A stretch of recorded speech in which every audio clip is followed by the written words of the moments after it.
ఆనందం. ఏమైంది? హ్యాపీనెస్, ఆనంద బాష్పాలు. ఇవే తగ్గించుకుంటే మంచిది. ఆనంద బాష్పాలా? ఏది వర్షిని చూపించండి ఒకసారి. వర్షిని పాట పాడి ఇద్దరం ఏడ్చుకున్నాం, అందుకే ఆన్లైన్ లెక్కలు బయటికి పోయినాం. చాలా గొప్ప పని చేశావు. రెడీయా? రెడీ. వర్షిని అయితే మీకోసం అంత దూరం వచ్చింది, మీకోసం పాట కూడా పాడింది. మరి మీరేం పాట పాడతారు వర్షిని కోసం? మీ గురించే పాడింది పాట. నేను నా గుండెని ఇచ్చేసిన, నా గుండెనే ఇచ్చేసిన. చాలా హ్యాపీగా ఉన్నాం. ఓకేనా అమ్మా? ప్రేమ అనేది మనసులకు సంబంధించింది. ఒక మనసు మంచిగా ఉంటే చాలు.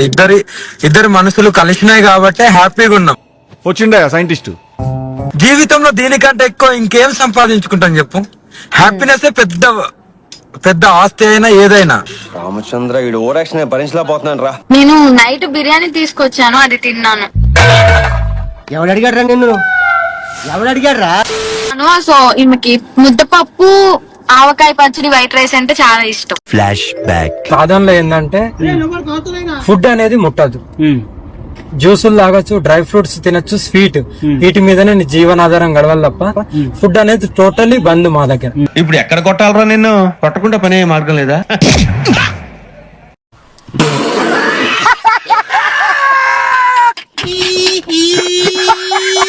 ఇంకేమి ఇష్టాలు ఉన్నాయి అఘోరికి? బాదం పాలంటే ఇష్టం. అంటే శివయ్య నేను అంటే ఇష్టం. శివయ్య నువ్వు బాదం పాలు. చిచ్చి, మీరు సిగ్గుపడకండి, చచ్చిపోవాలనిపిస్తుంది. ధర్మ పోరాటం ఎప్పుడు ఆగదు. ఓకేనా? ఒక శివుడు ఒక పార్వతి లాగా కలిసి పోరాటం చేస్తున్నాం, చూసుకోండి. నీ ఇద్దరు మూలకెళ్ళి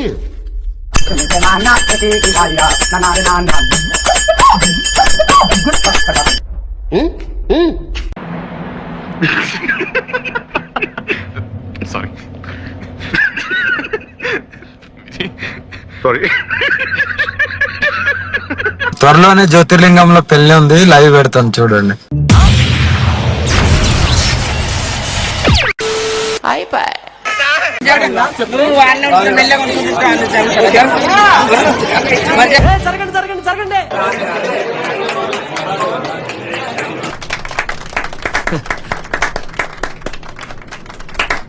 బాగానే ఎక్స్ట్రా తింటున్నారా? ముందుగా ఒక అఘోరి యొక్క తత్వం ఏముంటది? నాకు తెలీదమ్మా, తెలీదండి. కామ, క్రోధ, లోభ, మోహ, మద, మాస్తర్యాలు ఉండకపోవడమే కదా. అవును, క్లియర్ గా ఉందిగా. ఫస్ట్ ఆఫ్ ఆల్ ఒక అఘోరి తత్వం నీలో 1% కూడా లేదంటున్నా.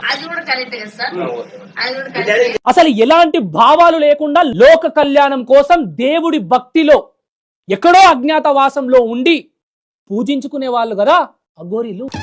కరెక్ట్, ఇది కరెక్ట్ గా చెప్పావయ్యా. నువ్వేం చేస్తున్నావు?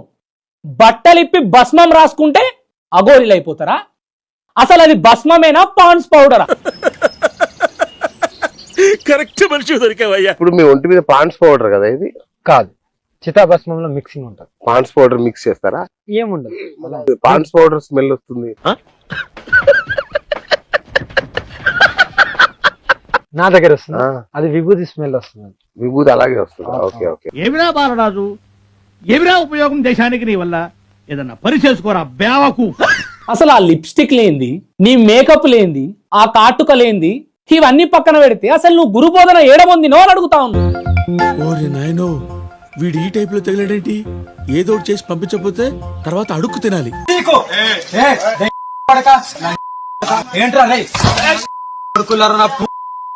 వయసు లేదు. ఏమిటండి మీరు మాట్లాడేది? మందు తాగుకుంటా, బండ్లు నడుపుకుంటా, వీడియో కాల్స్ లలో అడ్డమైన వీడియో కాల్లు, అడ్డమైన మాటలు. నువ్వు పొరపాటున మనిషి జాతిలో పుట్టావు. ముందుకొస్తే నేను అఘోరిని, నేను సనాతన ధర్మాన్ని కాపాడే అఘోరి. నువ్వేం సనాతన ధర్మాన్ని కాపాడతావే తల్లి? నాశనం చేయకపోతే చాలంటున్నా.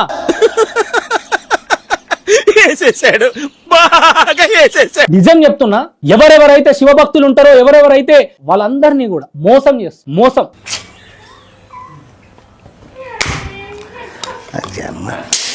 నువ్వు మనిషి పశువు మీ దగ్గర ఏం లేదు, ఏ శక్తులు లేవు, ఏ మంత్రాలు రావు, ఏం లేదు. తెలిసిపోయిందా? గట్టి కొడితే కరెక్ట్ గా కూసబెట్టి మాట్లాడితే అసలు అఘోరి ఎలా అవ్వాలనే ఒక ప్రక్రియ కూడా మీకు తెలియదు. అంటే అది ఆశీర్వదించండి మావయ్య. పక్కా చెప్తున్నా, 101% తెలియదు. అన్ని బూటకాలు, అన్ని దగులుబాజీ మాటలు, అన్ని ఒక్కటి కూడా నిజం లేదు అందులో. ఎన్ని ఎన్ని ఎన్ని ఎన్ని ఎన్ని ఎన్ని దారుణాలు సార్. జుట్టు కట్టుకొని బట్టలు ఇప్పి భస్మం రాసుకొని ఇక నేను రోడ్ల మీద తిరుగుతా, నేను అఘోరిని అంటే అవ్వదమ్మా తల్లి. ఒక భక్తురాని రీసెంట్ గా ఏం చేసిందండి, మెంటల్ గా ఆమెని పూర్తి స్థాయిలో మ్యానిపులేట్ చేసింది. చూసేదానికేమో స్వాతి ముత్యంలో కమలాసన్ లాగా జఫ్ఫగాళ్ళగా తయారయ్యేవారు. ఆయనలాగా ఉంటావు, మంచి ఏమీ తెలియనట్టుంటావు.